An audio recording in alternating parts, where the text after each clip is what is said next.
สวัสดีครับกลับมาเจอกันอีกครั้งสำหรับการเขียนโปรเจกต์ Laravel 12วันนี้เราจะมาในหัวข้อของการทำระบบ Authentication นะครับซึ่งมันก็จะมีกระบวนการของมันตั้งแต่การ Register นะครับ Login แล้วก็ Login เข้าไปได้สู่หน้า Dashboard หลังจากนั้นก็จะทำการ Log out ออกมาได้นะครับโอเคเรามาเริ่มต้นกันเลยนะครับก่อนอื่นเราก็จะทำการ New Project ขึ้นมาใหม่นะครับก็เปิด Terminal ขึ้นมานะครับใช้คำสั่งในการ create project นะครับก็จะใช้ composer นะครับ create project Laravel ตั้งชื่อนะครับผมตั้งชื่อเป็น example app authent นะครับก็รันคำสั่งได้เลยนะครับ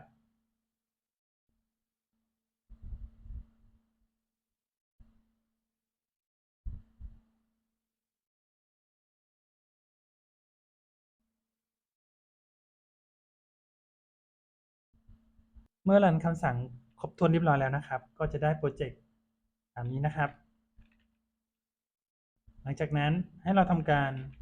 เปิดโปรเจกต์ขึ้นมาได้เลยนะครับ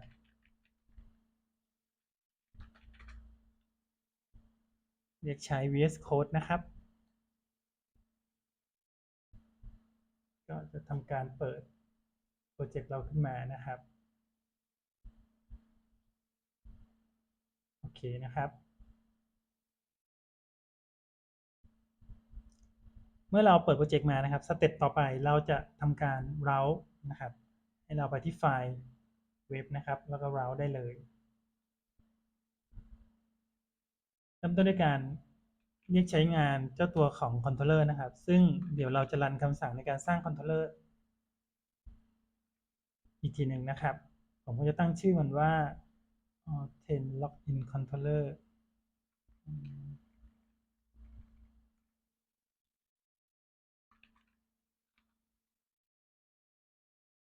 controller นะครับ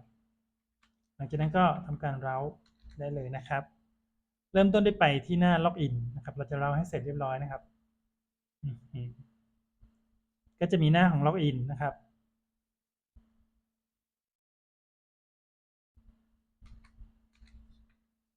เรา login นะครับ get login login name นะครับไปที่ class index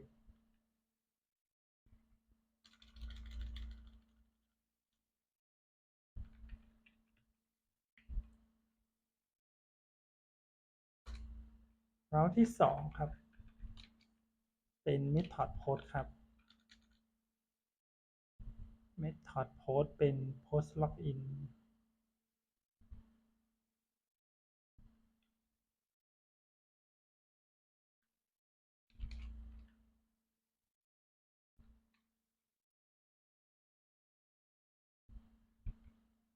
ระบุ path เป็น post login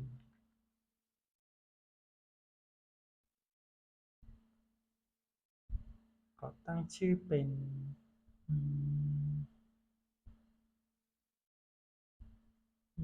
post login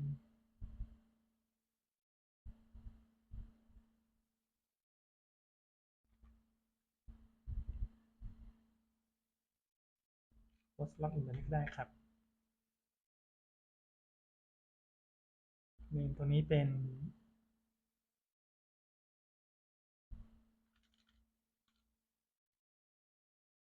login post สเต็ปต่อไปมันจะ route ไปที่หน้าของ register นะครับก็จะเป็น route get register class register path เป็น register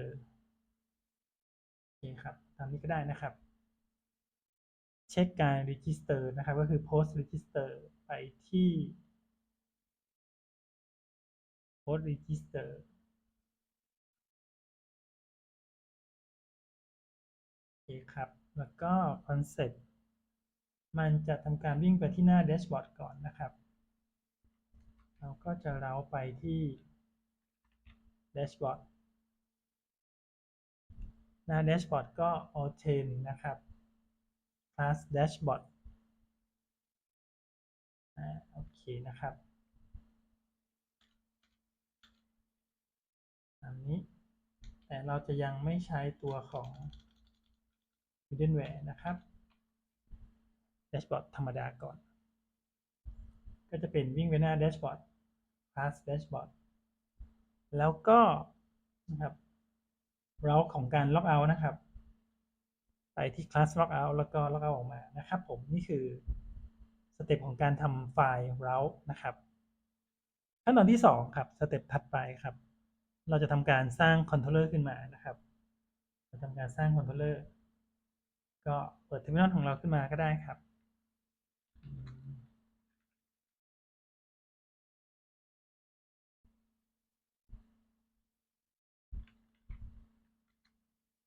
เข้าไปที่ตัวโปรเจกต์ของเรานะครับ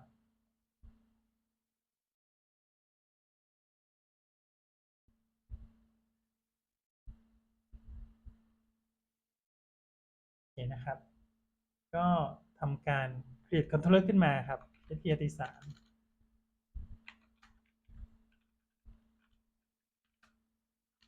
ที่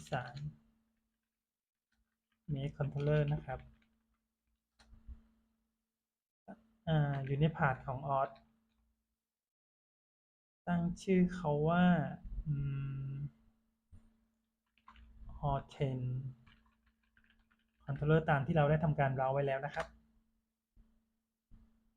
auth controller ต้องนะครับ auth controller โอเคครับหลังจากนั้นเราก็ไปที่ตัวของ controller ของเรานะครับในโฟลเดอร์ app http controller นะครับทำการลงทะเบียนหรือว่า use สิ่งที่เราจะต้องใช้งานในการทำระบบ auth นะครับเรียกใช้งานเจ้าตัวของ auth นะครับโอเคครับสเต็ปต่อไปนะครับการใช้งาน session นะครับ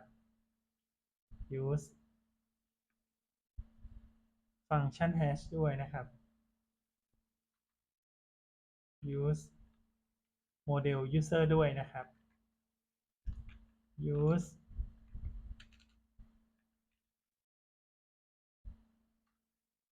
illuminate validate ไม่ได้ทำครับเราจะ use เจ้าตัวของ illuminate facade session ครับ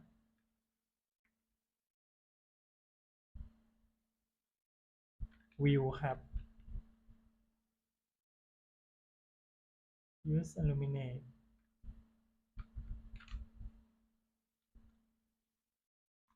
view ครับ view แล้วก็ตัวของ redirect response ครับ use redirect response นะครับที่เรียนครบถ้วนนะฮะน่าจะครบถ้วนแล้วสเต็ปต่อไปเราก็จะเริ่มต้นด้วยฟังก์ชันที่จำเป็นนะครับเริ่มต้นด้วยฟังก์ชันของ index นะครับหน้าแรกของเราก็จะให้เขาวิ่งไปที่พาร์ทของการเอาเทนไปที่หน้าของล็อกอินเดี๋ยวเราจะไปทำไฟล์วิวของล็อกอินกันอีกทีนะครับสเต็ปต่อไปครับฟังก์ชันที่2จะเป็นฟังก์ชันของการ register นะครับฟังก์ชันของการ register ก็เนื่องจากเราเขียนไว้ register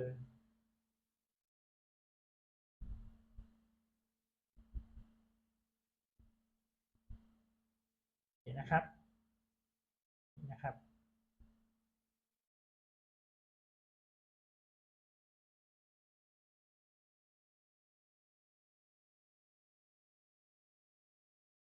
public ครับฟังก์ชันล็อกอินก็ตามที่โพสต์ล็อกอินก็ได้นะครับ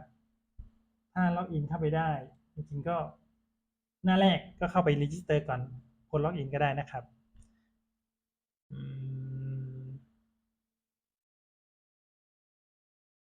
ไปที่หน้าของฟังก์ชันครับ register เห็นนะครับให้สอดคล้องกับไฟล์ route ของเราตรงนี้นะครับ register นี้นะครับก็คือมันจะวิ่งไปหน้าของ registration นั่นเองนะครับสเต็ปต่อไปครับเช็คการล็อกอินเข้าไปได้ครับก็คือ post login นะครับ ก็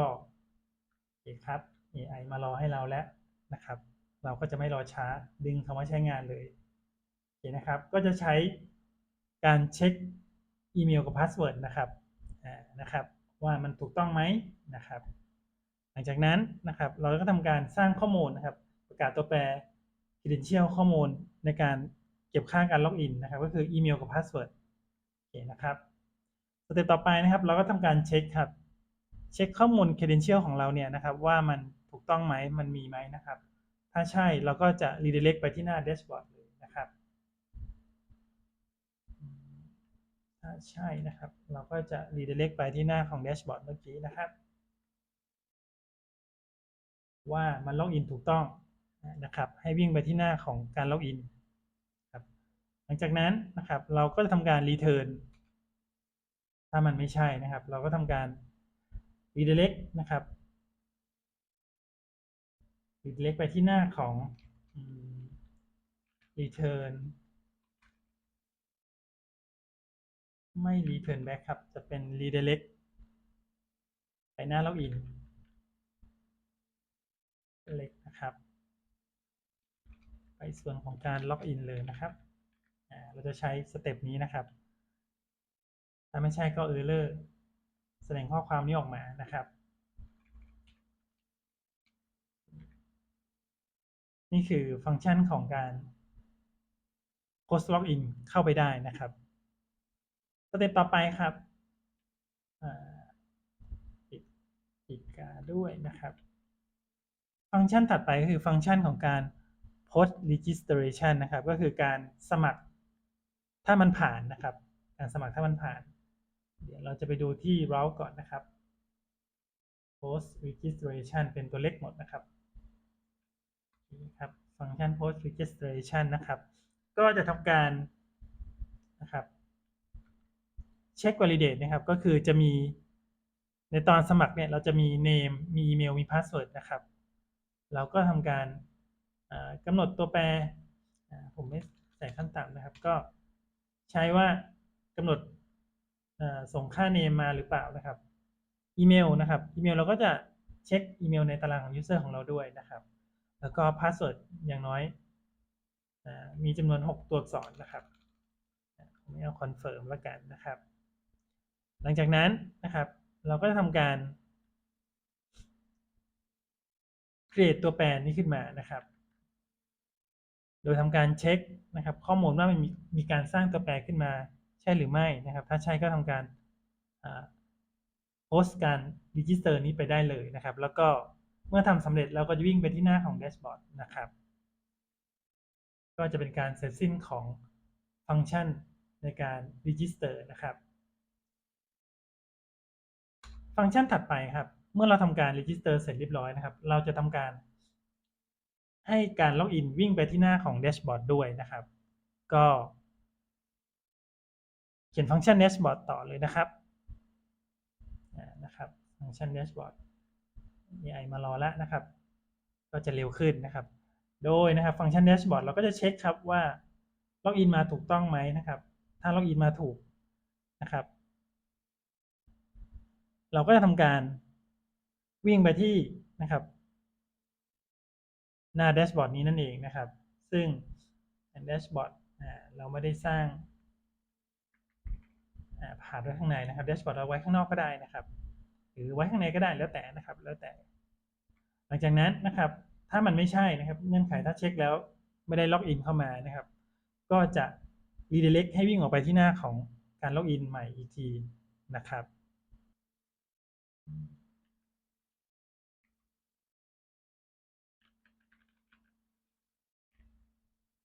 โอเคนะครับอันนี้ก็จะเป็น success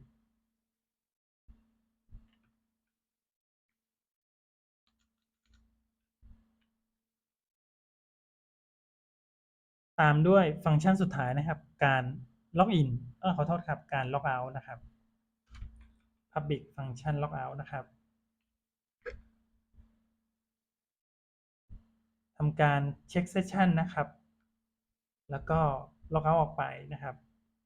ซึ่งเขาก็จะวิ่งไปที่หน้าของการล็อกอินใหม่อีกทีหนึ่งนั่นเองนะครับเห็นนะครับก็ ก็จะประมาณนี้สเต็ปต่อไปครับเราก็จะทำการเช็คนะครับฐานข้อมูลของการ connect database ของเรานะครับว่าเจ้าตัวของโปรเจกต์ของเราเนี่ยนะครับ connect base ยังไงไว้นะครับนะครับผมก็ทำการปรับแต่งตรงนี้นิดนึงนะครับเราใช้เขียนเป็นแบบ MySQL นะครับตัว database นะครับ database ผมใช้ตั้งชื่อโปรเจกต์ว่า example app or10 นะครับผมก็จะตั้งชื่อ database เป็น example app or10 เหมือนกันจะได้ไม่งงนะครับเรียบร้อยนะครับไฟล์ connect สเต็ปต่อไปครับเราก็ทำการสร้างไฟล์สร้างไฟล์วิวต่างๆที่เกี่ยวข้องนะครับก่อนอื่นนะครับขอไปเช็คเจ้าตัวของ database ของเราก่อนนะครับผมก็จะเช็คเบสนะครับเพราะเรายังไม่ได้สร้างเบสเมื่อกี้ให้เราทำการ new ขึ้นมาใหม่ครับ new database ขึ้นมาใหม่นะครับตอนนี้เราจะได้ database ที่ตรงกับไฟล์ connect ของเราเมื่อกี้แล้วนะครับให้เราทำการรันคำสั่ง migrate มันใหม่อีกทีนึงนะครับ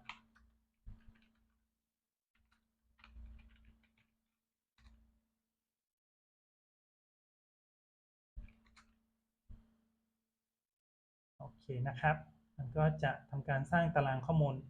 ให้กับตัวโปรเจกต์ของเราตรวจสอบนะครับคลิกเข้าไปมันก็จะมาที่เครื่องมือของการจัดการฐานข้อมูลของเรานะครับเมื่อกี้นะฮะ example app all 10นะครับนะครับครบเรียบร้อยแล้วที่เราต้องการนะครับสเต็ปต่อไปครับเราจะทำการสร้างไฟล์วิวที่เกี่ยวข้องนะครับสร้างไฟล์วิวที่เกี่ยวข้องเช่นหน้าล็อกอินหน้า register หน้าแดชบอร์ดนะครับจะมีด้วยกันประมาณ3หน้าด้วยกันนะครับโดยนะครับเราไปที่ตัวโปรเจกต์ของเราอันนี้ตัวโปรเจกต์นะครับ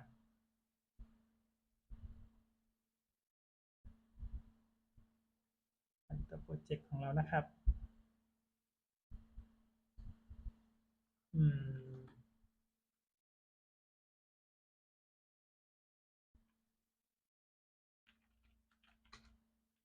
อันนี้ตัวโปรเจกต์นะครับเอาพาดตรงนี้ตรงๆดีกว่าไปที่โฟลเดอร์ resource ไปที่โฟลเดอร์ view นะครับสร้างโฟลเดอร์ในไฟล์3ไฟล์ที่เกี่ยวข้องเนี่ยนะครับจะมีล็อกอินกับ register ที่อยู่ในภายใต้โฟลเดอร์ auth นะครับแล้วก็ไฟล์ dashboard มันจะอยู่นอกสุดนะครับเห็นนะครับโฟลเดอร์ auth สเต็ปต่อไปครับแล้วก็ข้างนอกก็จะเป็นไฟล์ dashboard โอเคนะครับสร้างไฟล์เสร็จเรียบร้อยทั้ง3ไฟล์นะครับเราก็จะนะครับใช้ตัวของเอกสารจาก Bootstrap นะครับผมก็จะไปที่หน้าของ Bootstrap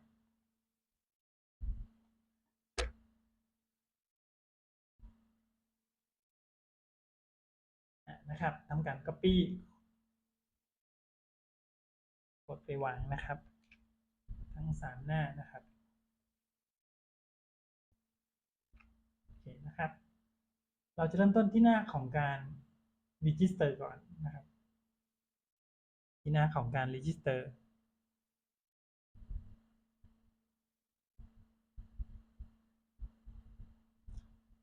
เราจะเริ่มต้นที่หน้าของการล็อกอินก่อนนะครับผมก็จะปรับปรุงแก้ไขโค้ดนิดนึงครับอันนี้คือหน้าล็อกอินจะทำสไตล์ให้กับหน้านี้นะครับสไตล์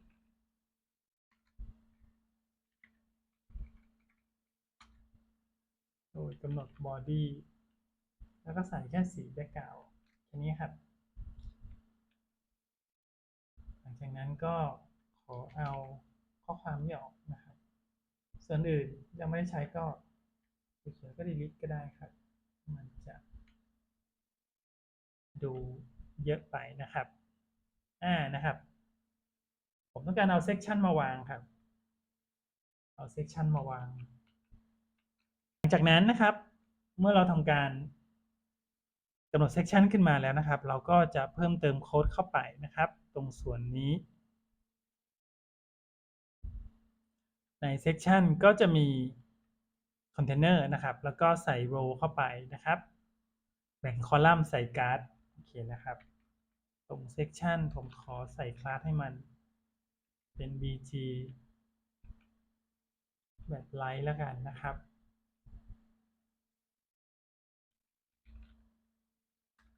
py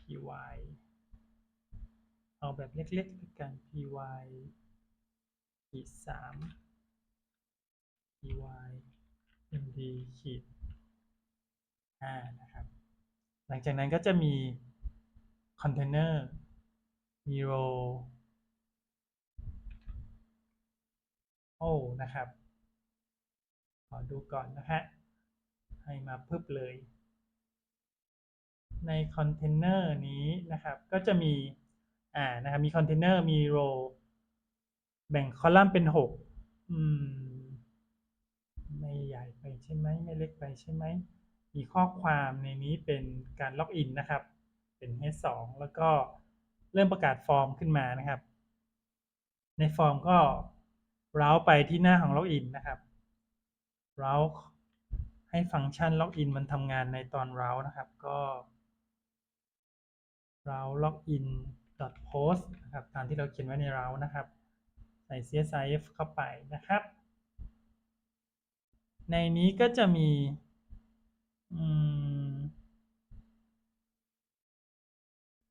ถ้า error นะครับก็จะขึ้นเป็นแดงเกอร์โอเคครับไม่เป็นไรครับอันนี้ก็ใส่อีเมลกำหนดอีเมลนะครับเซสชันนี้กำหนดเป็นอีเมลหลังจากอีเมลก็จะเป็นพาสเวิร์ดครับใส่พาสเวิร์ดมีปุ่มของการล็อกอินนะครับปุ่มของล็อกอินก็เป็นปุ่มสีน้ำเงินนะครับโอเคครับหลังจากนั้นก็จะมีข้อความถ้าเราไม่ใช่คนที่เคยล็อกอินมาก่อนหน้าหรือว่ายังไม่เคยสมัครเนี่ยนะครับเราก็จะให้เขาวิ่งไปหน้าของการรีจิสเตอร์ได้ด้วยนะครับให้เขาวิ่งไปที่หน้าของการรีจิสเตอร์นะครับเราไปรีจิสเตอร์ได้เลยโอเคนะครับนี่ก็จะเป็นหน้าของการล็อกอินนะครับเดี๋ยวลองทดสอบดูผมจะรันอาร์ติสานเซิร์ฟแล้วกันนะครับเทสหน้าแรกก่อนเทสพีอาร์ติสานเซิร์ฟโอเคนะครับมันก็จะรันที่หน้าแรกก่อนผมก็จะลองทดสอบนะครับที่ผ่านล็อกอินโอเคครับนี่คือหน้าตาของการล็อกอินของเรานะครับจะประมาณนี้มีอีเมลกับมีพาสเวิร์ดแล้วก็มีปุ่มของการล็อกอินนะครับต่อไปหน้าวิวถัดไปครับเราจะทำหน้าของการรีจิสเตอร์นะครับรีจิสเตอร์เพราะเรายังไม่มีอ็อบเจกต์อะไรเลยในเอกสาร HTML นี้นะครับหน้านี้เป็นหน้า register registration นะครับข้อความนี้ก็ออกไว้ก่อนนะครับอันไหนเราไม่ได้ใช้แล้วก็ delete ทิ้งได้นะครับ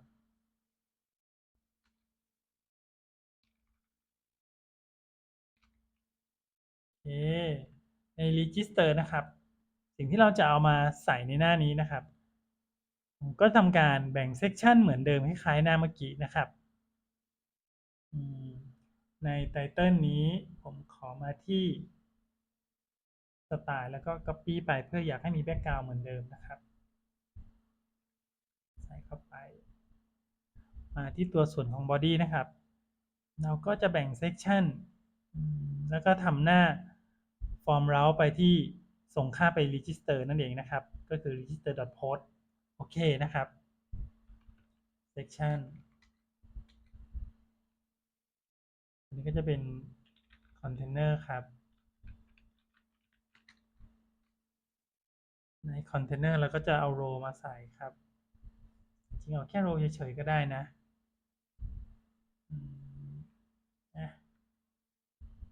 ไม่ปฏิเสธแต่เราก็ต้องเช็คนะครับเวลาเรา register เราก็มานั่งไล่ดูโค้ดของเรานะครับ register.post ถูกต้องนะครับตรงนี้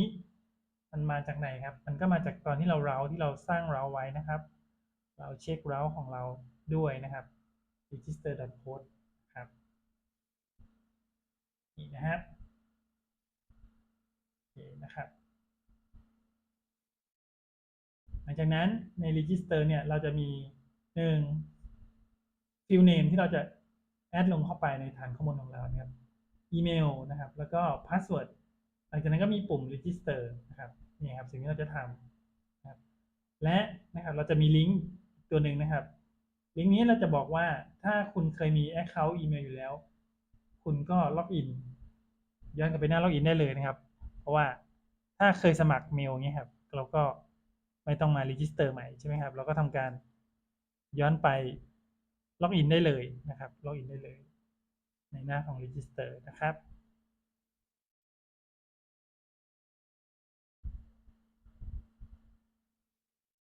สเต็ปต่อไปนะครับเมื่อหน้าของ register เสร็จเรียบร้อยแล้วนะครับโอเคนะครับนี่คือหน้าของการล็อกอินแล้วก็ลองรันทดสอบนะครับนี่คือหน้าของการ register ของเรานะครับโอเคครับได้ทั้งหมดแล้วครบถ้วนนะครับสเต็ปต่อไปนะครับเราก็จะไปที่หน้าของ dashboard นะครับหน้าของ dashboard โอเคนะครับปรับแต่งโค้ดของ dashboard ของเรานะครับอันไหนเราไม่ได้ใช้ก็ delete ทิ้งได้เลยนะครับไตเติลนี้ก็จะเป็น dashboard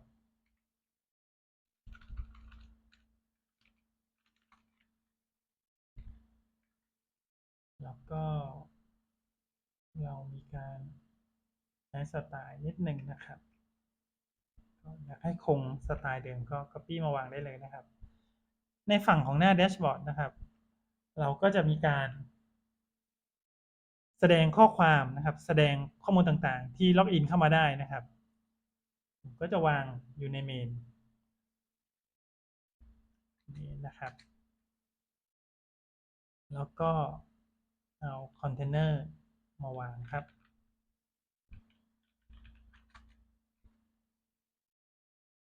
คอนเทนเนอร์เป็น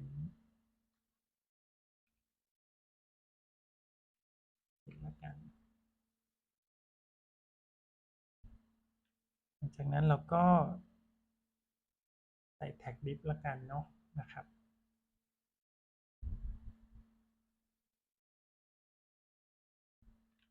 ใส่แท็ก div ครับเป็นคลาส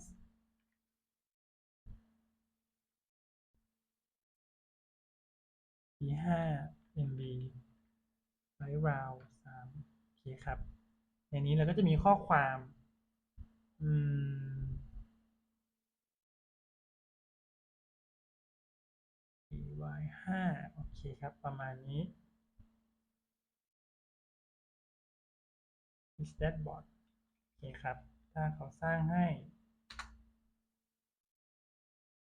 หลังจาก round เสร็จปุ๊บ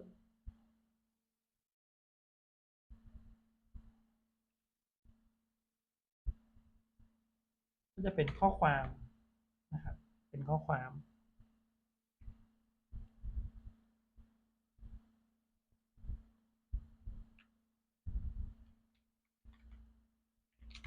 โอเคนะครับ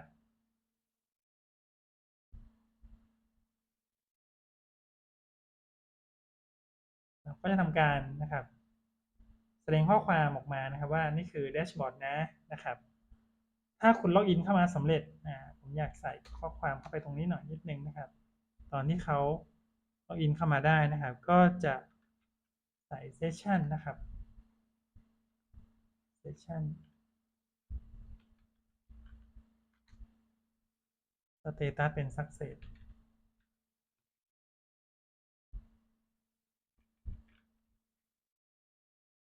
ตรงนี้ก็จะใส่เป็นแท็ก div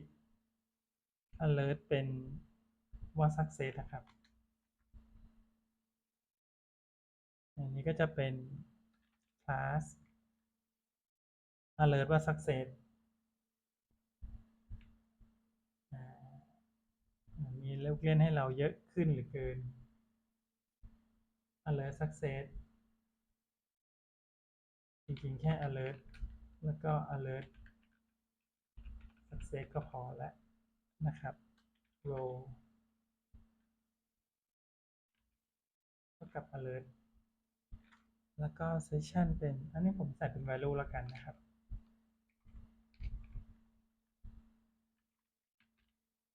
เอา value นะโอเคครับ row alert success ตรงนี้นะครับตรงในส่วนนี้นะครับเราอยากให้มันมีข้อความ ผมใส่เป็น h1 แล้วกันจะเอาข้อความของการแสดงของชื่อของคนที่เราล็อกอินเข้ามาเนี่ยนะครับนี่ขอปรับเป็นสเต็ปนี้นะครับก็อาจจะเป็นก็ได้ครับอันนี้เราก็จะcopyเอาข้างบนมาใส่ให้มันเหมือนกันนะครับมันจะได้ข้อความลักษณะเดียวกันเห็นนะครับหลังจากนั้นในหน้านี้เราก็จะทำปุ่ม ล็อกเอาท์นะครับเราจะทำปุ่ม ล็อกเอาท์ด้วยนะฮะซึ่งปุ่ม ล็อกเอาท์นี้ผมจะเอาออกมาจากข้างนอกนี้นะครับโดยใส่ div แล้วก็เป็นลิงก์กดปุ่ม ล็อกเอาท์ออกไปนะครับ a link ครับก็จะเป็นเรา ล็อกเอาท์นะครับเรา ล็อกเอาท์แล้วก็เราจะทำเป็นปุ่มให้แล้วกันครับเรียกคลาสให้เป็นปุ่มไม่เป็นปุ่มสีฟ้าขอเป็นถ้าจะ ล็อกเอาท์ขอเป็นแดงเกอร์ไปเลยเห็นนะครับได้ปุ่มเต็มฟอร์มโค้ดเรา ล็อกเอาท์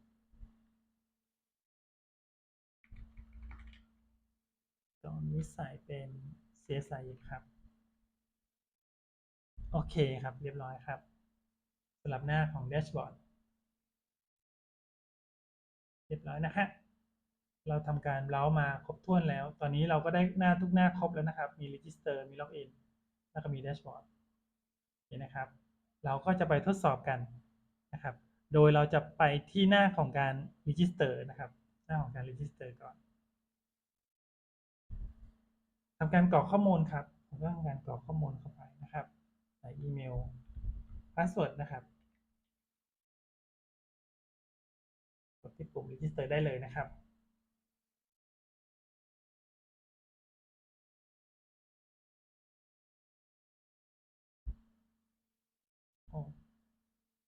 โอเคครับฟังก์ชันหนึ่งครับ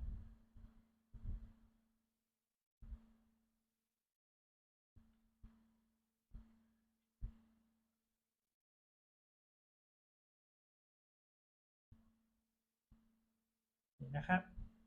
ฟังก์ชันของการ create ไปที่ตารางของ user อันนี้ไม่ใส่ก็ได้ครับ user create ก็จะมี field name ส่งอีเมลไปส่ง name ไปส่ง password ไปนะครับโอเคดูอีกรอบหนึ่งนะครับ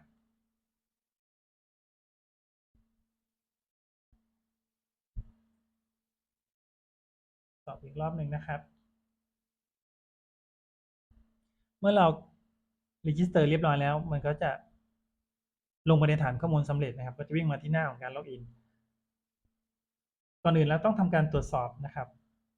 ตัวของฐานข้อมูลก่อนว่าเราทำการ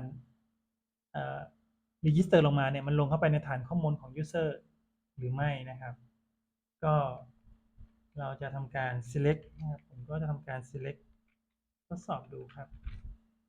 ว่าในตาราง user มีข้อมูลลงมาหรือเปล่าเมื่อกี้นะครับโอ เคนะครับข้อมูลทำการ register ลงมาเรียบร้อยแล้วแสดงว่า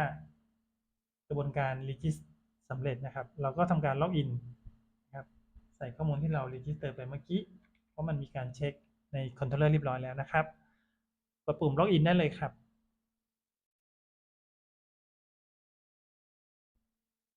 มันก็จะวิ่งมาที่หน้าของแดชบอร์ดนะครับหน้าของแดชบอร์ด